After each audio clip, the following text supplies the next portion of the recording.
आज हम लोग देखने वाले हैं गर्भाशय के बारे में कि गर्भाशय होता क्या है या इसकी आकृति क्या है, इसमें क्या क्या पाए जाते हैं, इसके काम क्या हैं, देखेंगे हम लोग। तो हम लोग यह डायग्राम जो आपके स्क्रीन पे दिखाई दे रहा होगा कि गर्भाशय में जो है बच्चे को बच्चा का जो है पालन पोषण कहाँ पे होता है, तो यह गर्भाशय में, जो कि आप डायग्राम के सहारे देख सकते हैं। अब यहाँ पर कुछ नाम दिए गए हैं, जैसे फेलोपियन ट्यूब्स। क्या है? फेलोपियन ट्यूब्स, जो कि यह आप चित्र में देख सकते हैं कि यह जो आपको यहाँ पर हम रिप्रेजेंट कर रहे हैं, देख रहे होंगे, यह क्या है? फेलोपियन ट्यूब है। क्या है यह? फेलोपियन ट्यूब है। अब ओवरीज को आप देख सकते हैं कि यह जो है ओवरी है। यहाँ पे यहाँ जो आपको ये दिखाई दे रहा है, क्या है? ओवरी है। यह यूट्रस आप यहाँ पे ध्यान से देख सकते हैं कि क्या यूट्रस, तो ये यूट्रस जो है ये आपको यूट्रस और सर्विक्स यहाँ पर जो दिखाई दे रहा है, यह जो है विजाइना का भाग है।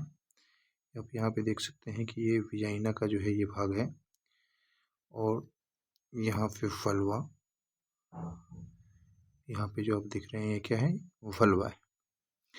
अब इसका यूट्रस, यहाँ पर एक आप गर्भाशय का और जो है डायग्राम देख सकते हैं कि ओवरी यहाँ पे, फिर यहाँ पे जो है आप देख सकते हैं ये क्या है? फेलोपियन ट्यूब है। फेलोपियन ट्यूब है।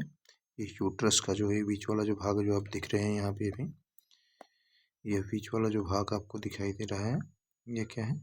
यह यूट्रस है। यहाँ पे विजाइना जो आप देख रहे हैं, विजाइना का जो ये भाग है, जो बीच में खाली स्थान है, ये क्या है? विजाइना है। और यहाँ पे सर्विक्स को देख सकते हैं, यहाँ पे जो बीच का भाग है। अब सबसे बड़ी बात है कि गर्भाशय क्या है। फर्स्ट क्वेश्चन से कि गर्भाशय क्या है। हो सकता है कि थोड़ा वीडियो में टाइम लगेगा, बने रहें। गर्भाशय क्या है? फर्स्ट क्वेश्चन है कि गर्भाशय है क्या। तो याद रखिएगा कि गर्भाशय जो होता है,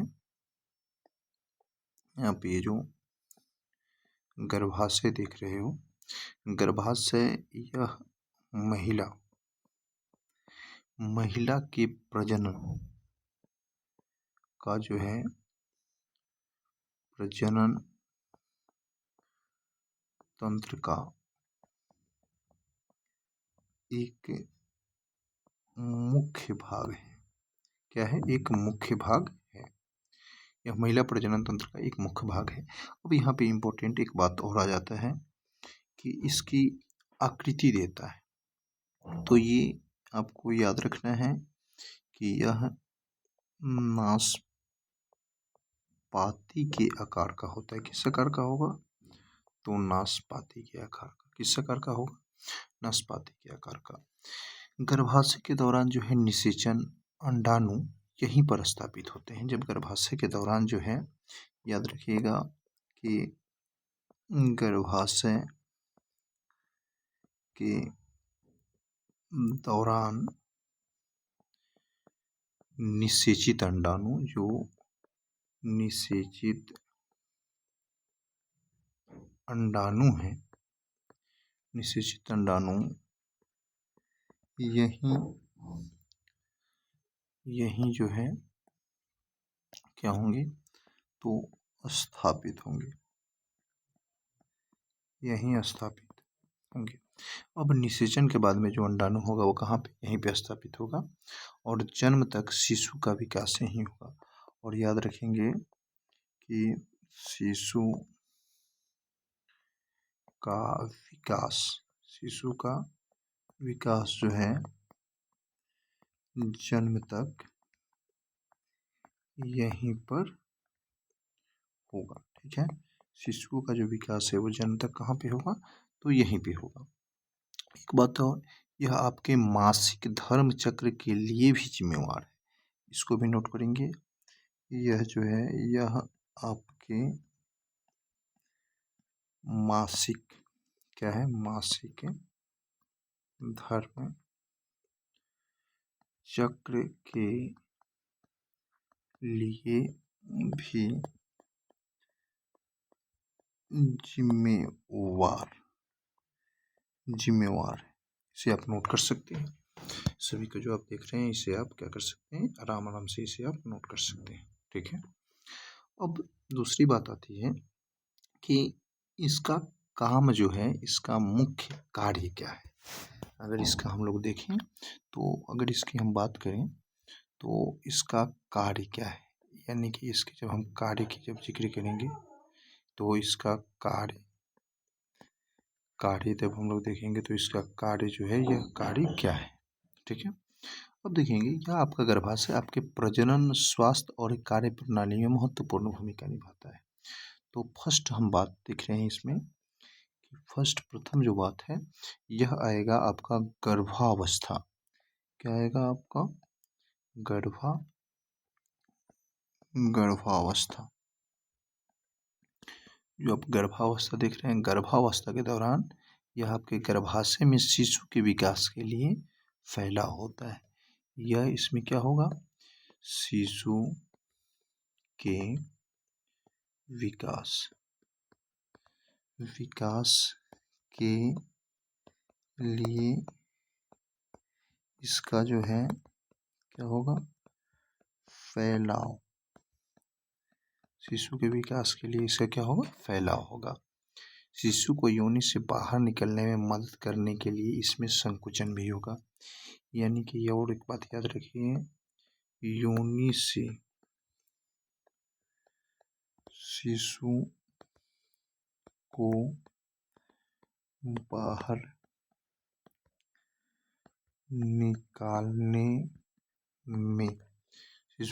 निकालने में संकुचन भी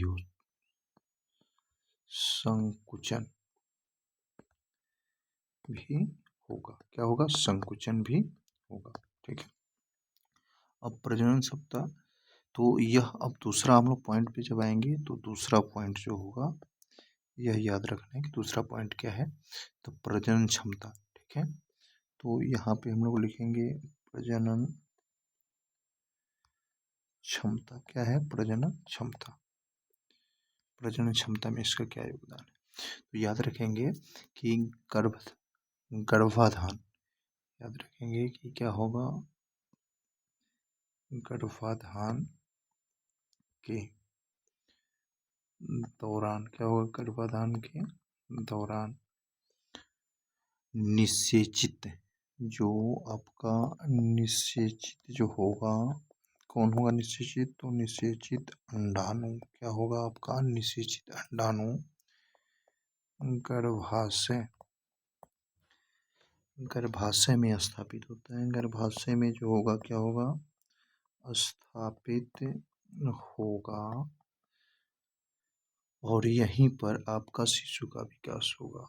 और यहीं पर शिशु का विकास होगा।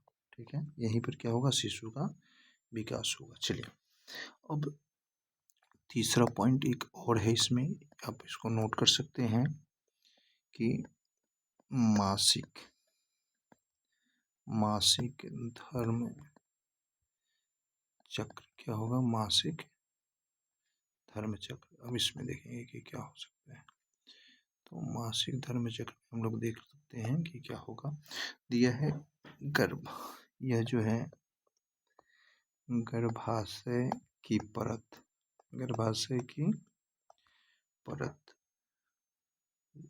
वह जगह है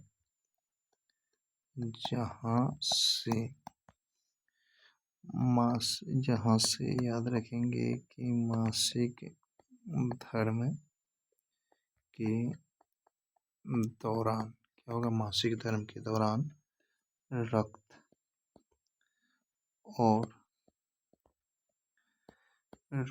और उत्तक निकलते हैं। क्या होगा, रक्त और उत्तक निकलते हैं। तो यह भी आपसे कितना बार पूछा सकता है कि रक्त और उत्तक जो है मासिक धर्म के दौरान कहाँ से निकलते हैं, तो गर्भाशय से निकलते हैं।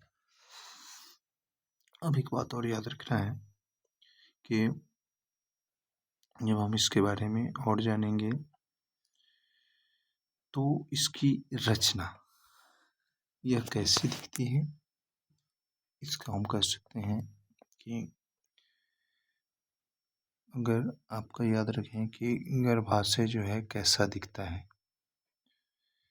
या गर्भाशय के कई भाग हैं, इसके बारे में हम लोग देखें।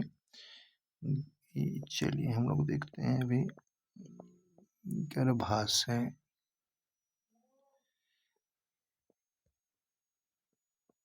के भाग, गर्भाशय के भाग देखते हैं तो नोट करेंगे कि गर्भाशय का ऊपरी और सबसे चौड़ा भाग, देखिए गर्भाशय का ऊपरी और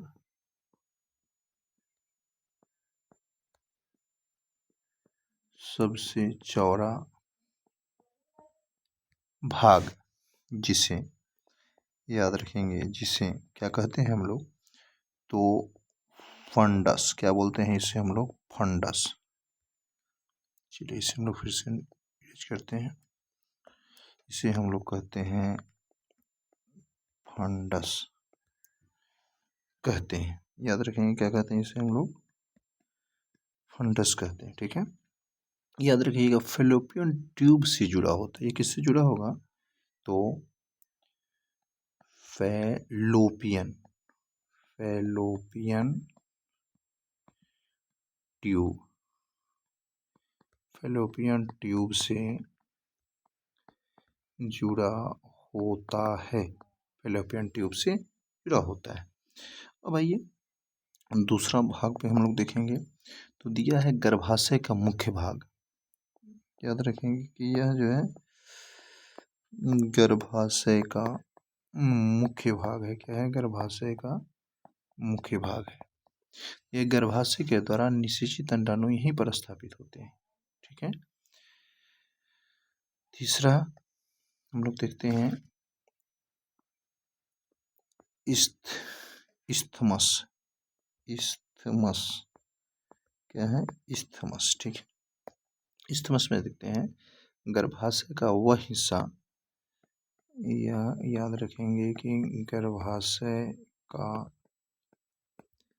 वह हिस्सा, गर्भाशय का वह हिस्सा जो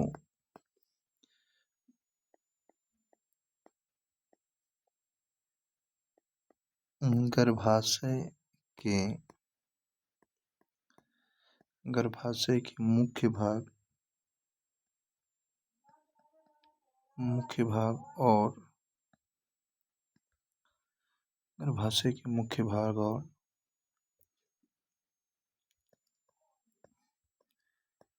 गर्भाशय ग्रीवा के बीच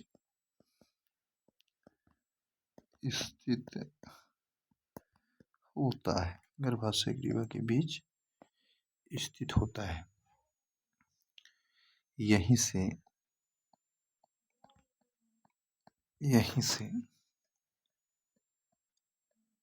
गर्भाशय संकरा यानी कि सिकुड़ा हुआ या पतला होना शुरू होता है, पतला होना शुरू होता है। ठीक है, अब नेक्स्ट बात हम लोग देखने वाले हैं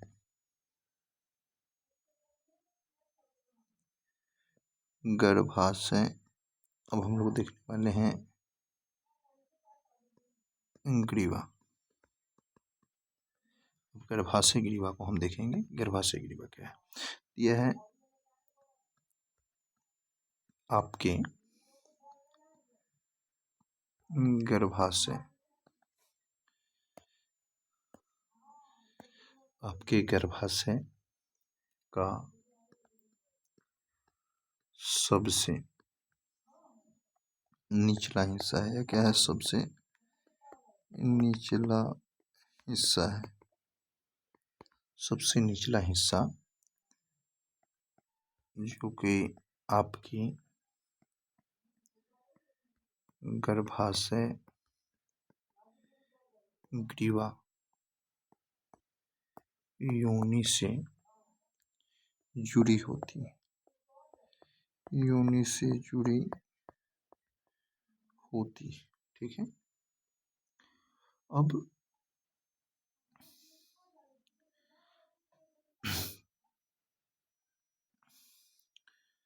एक बात और याद रखना है कि जो हम अभी नोट्स में हम लोग इसे देखेंगे, इसे हम लोग नोट्स के रूप में देखेंगे कि यह क्या है। दिया है मायोमेट्रियम। मायोमेट्रियम याद रखेंगे कि गर्भाशय की भीतरी परत, यानी कि भीतरी जो परत होता है, इसे हम लोग याद रखेंगे कि एंडोमेट्रियम।